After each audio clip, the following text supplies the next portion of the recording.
everybody, Ketwalski here, checking in with another one of our hashtag Soong Files videos. Everything you never wanted to know about the Star Trek. So I'm wrapping up my stalwart defense of the Star Trek Nemesis film and moving on to the other equally controversial film known as Star Trek Generations. And to kick that discussion piece off, I want to go ahead and talk a little bit about the lore behind the Nexus ribbon, which is essentially a kind of an antagonist all unto itself inside of the film Star Trek Generations. So let's talk about what we know about the Nexus, and let's talk a little bit about what we know about the history from the soft/beta canon version that we got back from novels. Okay, so the first known contact that we have of the Nexus ribbon in the Star Trek universe is in 2293, and this was made by the Enterprise B. Now, the Enterprise B was on its shakedown mission at the time with James T. Kirk, Montgomery Scott, and Pavel Chekhov on board for the maiden kickoff voyage of the new Enterprise crew and the new Enterprise that's not going to be headed up by James T. Kirk. So during that shakedown cruise, they get a notification from Elorian refugee ships. There's two ships stuck inside of the Nexus ribbon, saying, hey, come help us. We're stuck in here, and things are going super south for us. So the Enterprise B, of course, arrives on scene. They enter into the ribbon itself, trying to stay as far back as they can. They experience a large amount of seismic disturbances. Their shields fail.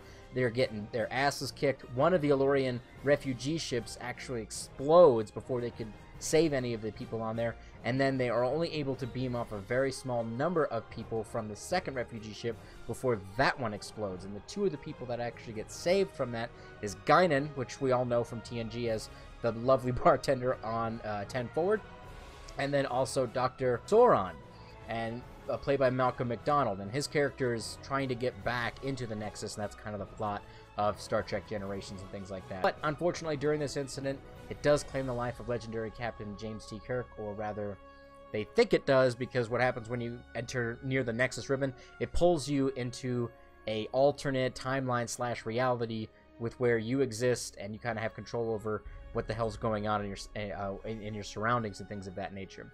So now that we understand its first contact inside of the Star Trek universe, let's also jump into what we know about its past. It is speculated that the original Nexus was created by a much younger Q that we know from Star Trek TNG. Apparently, the Continuum imprisoned him for about 10 million years because of his dealings and modifications of antimatter, and how he accidentally created antimatter alternate universes from their own. So to punish him, they put him inside of basically a prison for 10 million years, and while he was sitting there just firing things off into space and creating things, basically being bored, he created the Nexus ribbon and then just shot it off into space.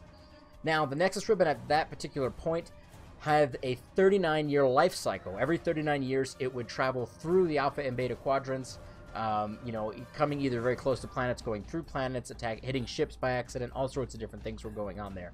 So it was a very hostile phenomenon that was recorded in a few different areas, but really didn't come into play, like I said, until 2293. So let's talk a little bit about what happens when you actually get stuck inside of the Nexus ribbon. The Nexus ribbon is a temporal phenomenon that was supposedly created by Q. Inside of the ribbon, if you manage to actually enter inside of the ribbon, you have the ability to alter time, alter reality, your own reality inside the ribbon, but also leave the ribbon at any place and any time. That's a very, very powerful, potentially a powerful weapon if used for nefarious purposes. Now, in Star Trek Generations, Dr. Sauron's only goal was to get back into the Nexus so that he could be with his wife, who was killed during a Borg invasion. So his goals weren't exactly bad. It was just he was going to kill a lot of people in order to get back into the ribbon. But the threat here of the ribbon itself, because of the fact that it was just every 39 years, it was just zipping through space, that anybody could get access to it. And there was actually a TNG novel, TNG/TOS novel, called Engines of Destiny, where Montgomery Scott used the Nexus ribbon to travel back to right before Kirk was supposedly killed on the Enterprise B, and he rescues him. But unfortunately, doing this changed the the events of reality, and unfortunately, the Borg wind up invading the Earth. Now, it's speculated that because Picard couldn't survive the attack on Viridian 3 with Sauron. Sauron made it back to the ribbon. Everyone in the Enterprise D died, and there was no Enterprise E that went back in time during the First Contact film to stop the assimilation of Earth with Zephyr Cochrane and all that, and that's how those timelines played out. But thankfully, through a bunch of time travel bullshit, they fixed the timeline and they corrected it, and it was good to go. But it should be noted that the Nexus itself is a temporal phenomenon that could easily be used for nefarious purposes. So to that end, Federation engineers went ahead and utilized the, I guess you could say, the energies or the temporal phenomenon that the energies produce, that is the ribbon. They used it to harness a subspace bubble around the ribbon itself, kind of closing a loop on itself, so that it still is traveling around the galaxy every 39 years, but you're unable to access it through any conventional means. You can't fly a ship into it, you can't beam into it, you can't have it run through a planet like we saw in Generations. It just will not work. And they did that in order to basically shield it from anybody who was going to try to use it for nefarious temporal incursions. It's not exactly clear when they did that. I think it's fair to assume that the Federation or a different organization potentially decided to do that in response to the temporal Cold War.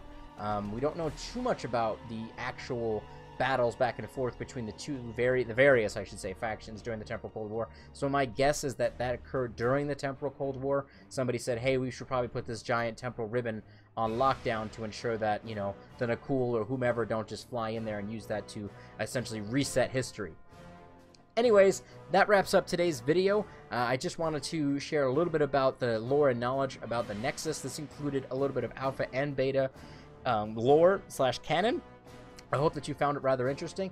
I'm curious to hear what you guys and gals think about the ribbon. Do you think that it's kind of a cool device? Do you think that the Federation should have left it alone, and that instead of seeking to control the temporal phenomenon, they should have simply allowed it to exist, and that it should have just existed without any interference? Or do you think that they should have done more and actually destroyed it or something like that? I'm curious to hear what you guys and gals think of it. Please throw a like and a subscribe up on YouTube. Follow me on Twitter at RealCatWalski, and follow me on Facebook at Facebook.com/RealCatWalski. And I will see you guys next time. Live long and prosper, my Trekkies!